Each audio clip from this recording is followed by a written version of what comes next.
ini hari keempat Pakcik berada di mana lagi kalau bukan Fruit Farm camp di Tanjung Malim, didatangi oleh tetamu Pakcik masa buat live. Apa khabar Cik Megat? Khabar baik. Ya Allah, tak jumpa, first time jumpa, excited. Jumpa dalam live kali ini muncul betul-betul dekat teratak pondok Pakcik, pondok buruk Pakcik ni. Jadi nak tanya ni dari mana datang ini? Okey, mesej. Ah. Uncle datang daripada Sungai Land, Sungai. Uncle tengok dia punya live pagi tadi, dia masak breakfast dia punya lah banyak. Ya Allah, terliur aku. Aku cakap aku kena datang. Aku tulis tu lapar. Dia lapar tu. Dah ini kita berjumpa, bersilaturahim. Jadi Pakcik nak tanya juga, Sungai Land ni dekat mana tempat ni? Pakcik rasa macam pernah dengar Sungai Land tapi tak tahu kat mana tu. Sungai Land ni dekat Sungai Perak.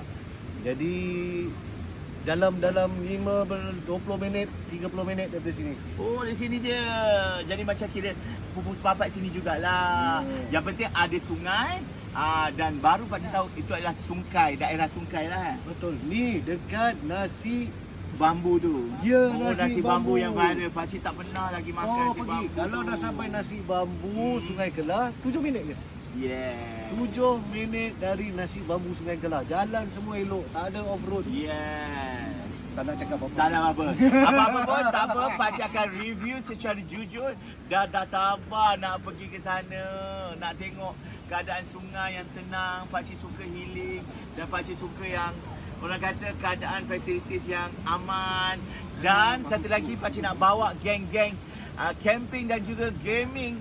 Untuk kita akan buat satu gathering terbesar sekali untuk Pakcik Gaming. Hashtag Pakcik Gaming campur dengan Pakcik Camping, campur dengan Pakcik Tapawai. Semua kita akan masukkan dalam satu gathering untuk tahun 2025. Kata-kata dari Sungai Land. Pakcik camping ni, aku sayang dia. Sayang. Aduh, kita akan jumpa nanti dekat Sungai Land.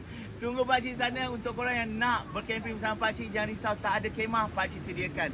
Tak ada apa, asalkan datang dengan minat dan cinta kepada alam, settle. Hashtag Pakcik Camping, camping mesti ada.